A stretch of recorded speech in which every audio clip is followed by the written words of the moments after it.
أعوذ بالله من الشيطان الرجيم بسم الله الرحمن الرحيم قال رب اشرح لي صدري ويسر لي أمري واحلل عقدة من لساني يفقه قولي واجعل لي وزيرا من أهلي هارون أخي اشدد به أزري وأشركه في أمري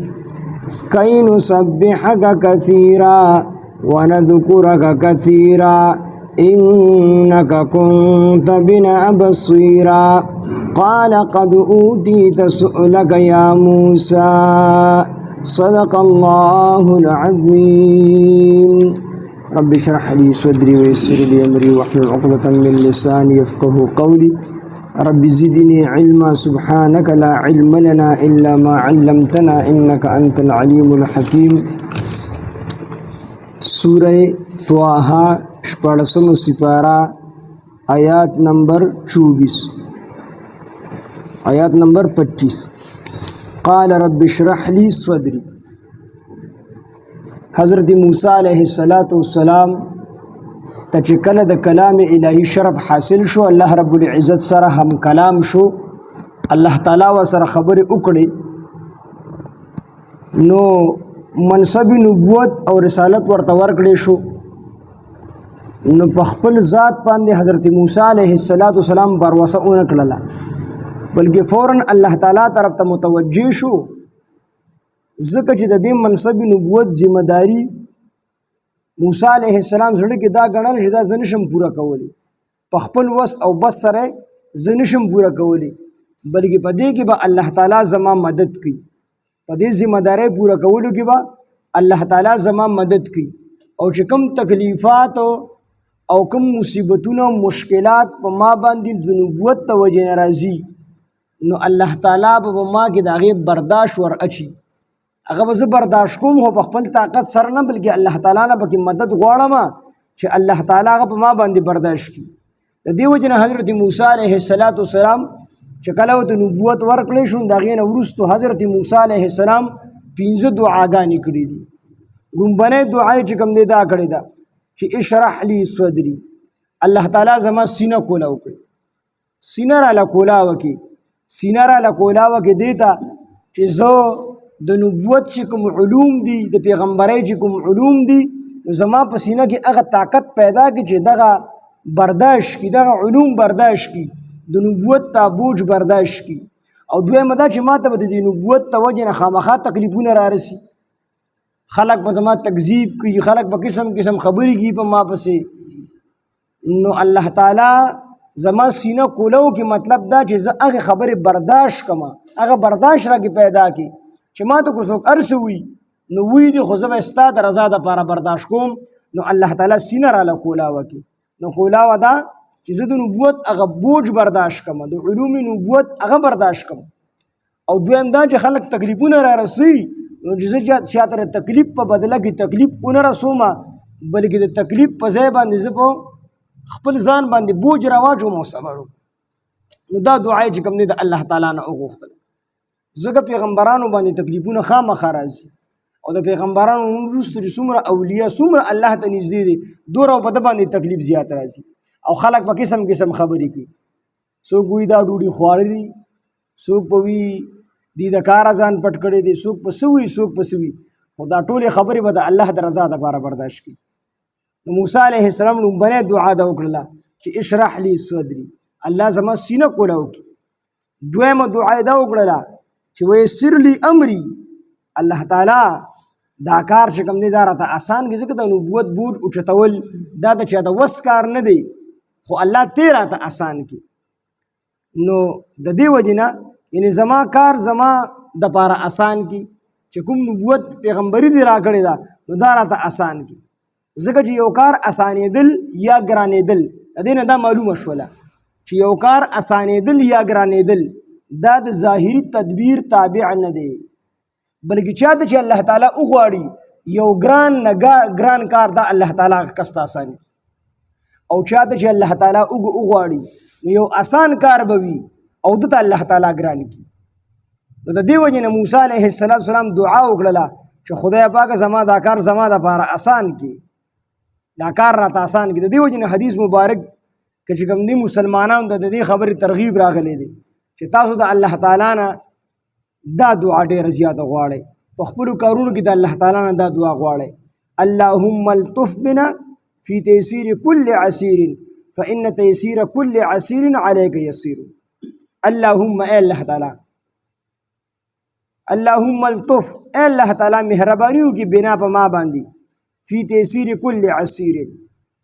په اسانه کې د هر یو ګران کار، هر یو ګران کار چې دی نو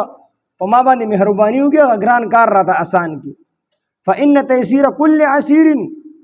بېشکه هر آسان، بېشکه فإن تیسیر کل عسیر،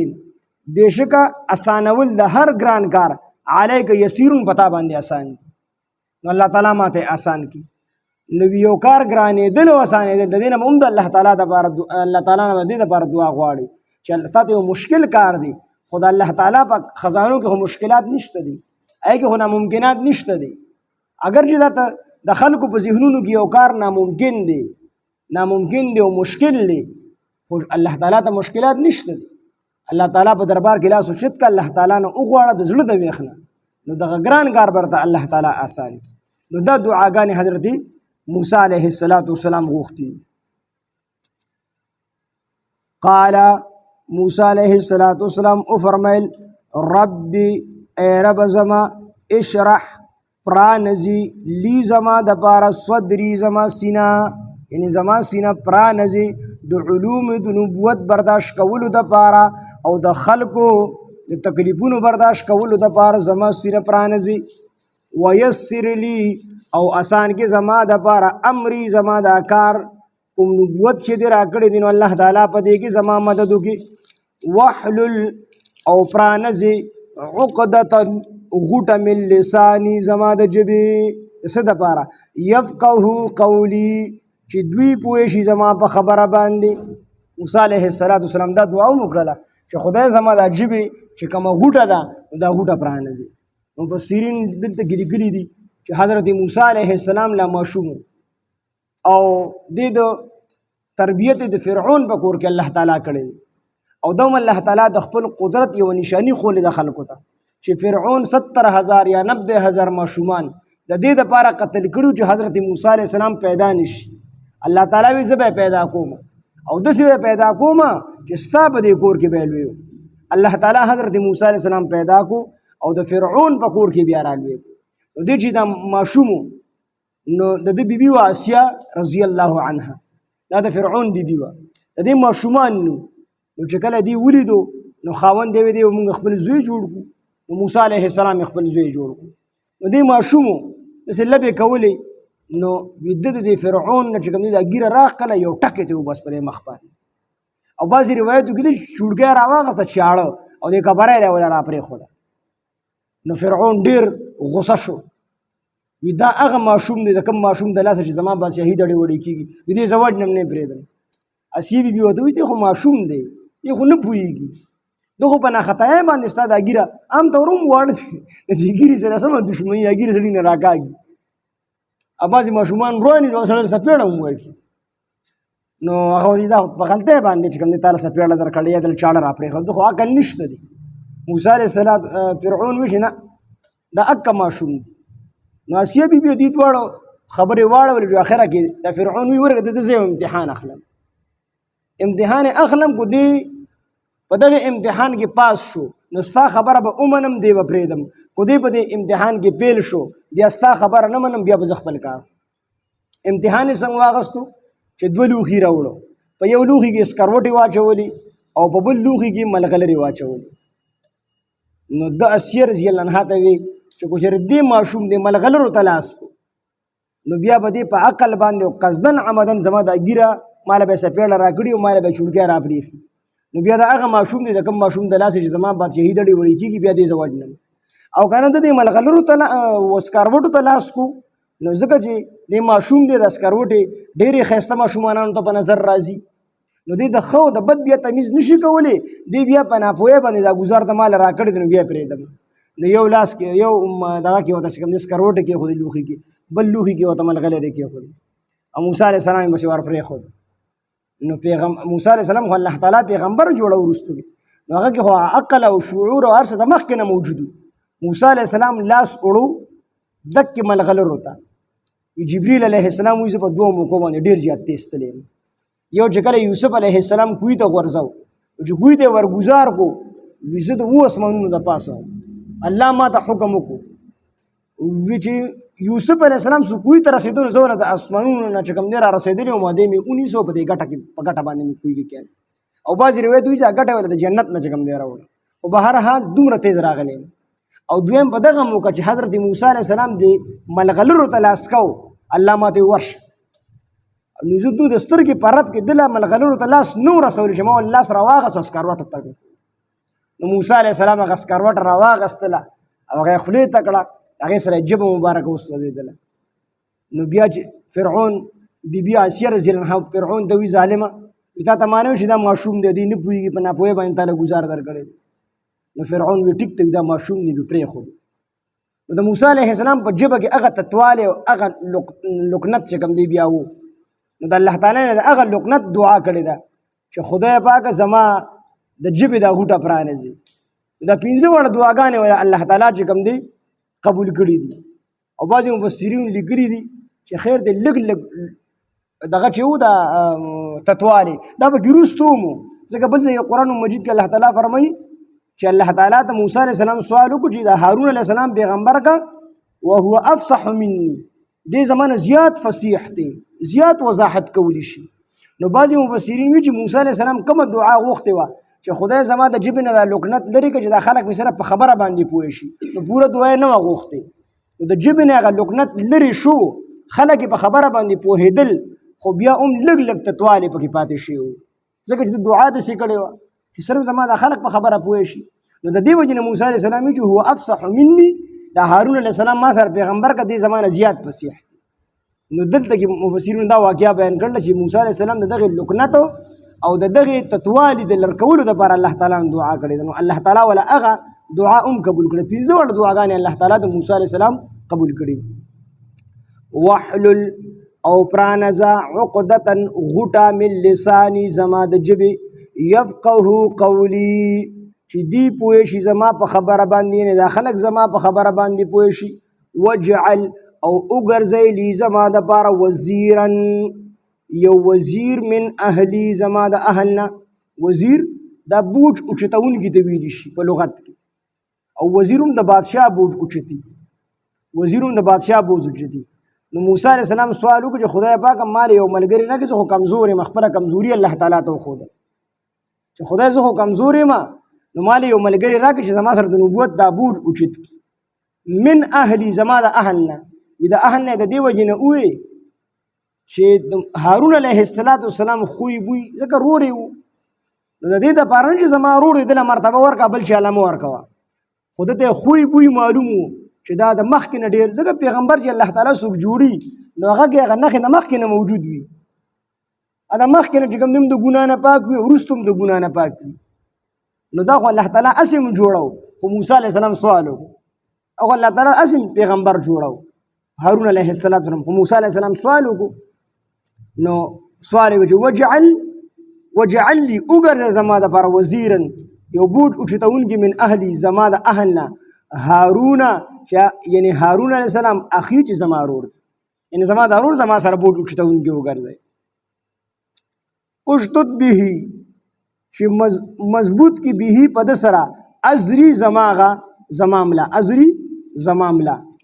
مضبوطه کی به په ده سره ازري زما ملا یعنی زما قوت په ده باندې مضبوط کی زما ملا پې مضبوطه کی ما په ده باندې مضبوط کی. و اشرک او شریک کی هو د لره یعنی هارون علیه السلام لره فی امری په خپل کار کې زما په کار کې یعنی زما په کار کې ما سره شریک کی څنګه چې زه پیغمبر جوړ کړم دقه شان هارون علیه السلام پیغمبر کی څه دپاره کوي دپاره د دې نسبحک چې مونږ پاکي بیان ګستا کثیرا ډېره چې مونږ دواړه یو نو پاکي به بیان کړو نو د ذکر دپاره هم د مجلس ضرورت دی ځکه چې ذکر خو ځان نه هم کېږي خو ځان له هغه شان د ذکر نه کېږي ستا ملګري نیکان وي نو بیا به ته ډېرې زیاتې نیکۍ کوې او ډیر د الله تعالی ذکر وکړي. نو دا ځکه موسی علیه السلام سوال وکړو چې دې دپاره چې نسبحک چې مونږ پاکي بیان کو ستا کثیرا ډیره ستا ډیره پاکي بیان کو ونذکرک او مونږ ذکر وکړو ستا کثیرا ډیر تا پاکي بیان کو ستا چې کوم ښکلي صفتونه دي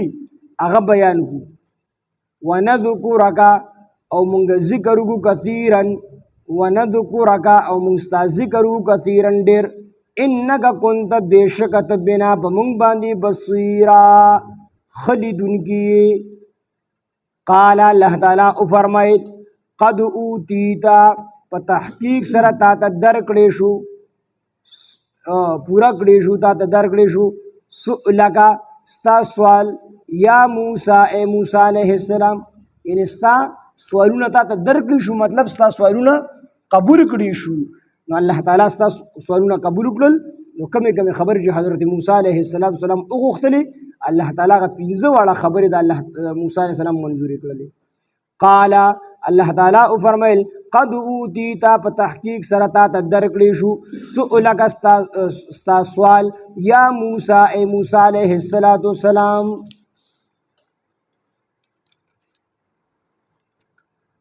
قال موسی علیہ السلام او فرمایل رب اشرح لی صدری اے رب زما پرانځي زما صدری زما سینه ویسر او آسان کلی زما د بار امری زما دا کار د نبوت وحلل او پرانځي عقدتن غټه من لسانی زما د جبه يفقهو چې دی پوه شي یعنی دا خلق پوه شي قولی زما په خبره باندې وجعل لی او وګرځي زما د بار وزیرا یو بوج اوچتونګي من اهلی زما د اهلنا هارون اخی یعنی هارون چې زما رور دی اشدد او مضبوطه کی به پد سره ازریم لازمه و اشرک او شریک کی هو دلر یعنی هارون علیہ السلام لرا فی امری زما پکار کی ما سره شریک کی نبوت کی شریک کی کای د پاره د دی نسبحک چې مونږ پاکی بیان ګستا کثیرن ډیرا ونذکرک او مونږ ذکر وګستا کثیرن ډیر ستا پاکی بیان کو د شرک نفی وکړو او ستا خپل صفتونه بیان کړو ونذکرک او ستا ذکر وکړو کثیرا ډیر انک کنت بنا بصیرا بیشکت په مونږ باندې بصیرا خلیدونکي. قال الله تعالی او فرمایل قد اوتیتا په تحقیق سره تا ته درکړی شو سؤلک ستا سوال یا موسی اے موسی علیہ السلام. سبحان الله وبحمده سبحانك اللهم وبحمدك أشهد أن لا إله إلا أنت نستغفرك ونتوب إليك. سبحان ربك رب العزة عما يصفون سلام على المرسلين والحمد لله رب العالمين.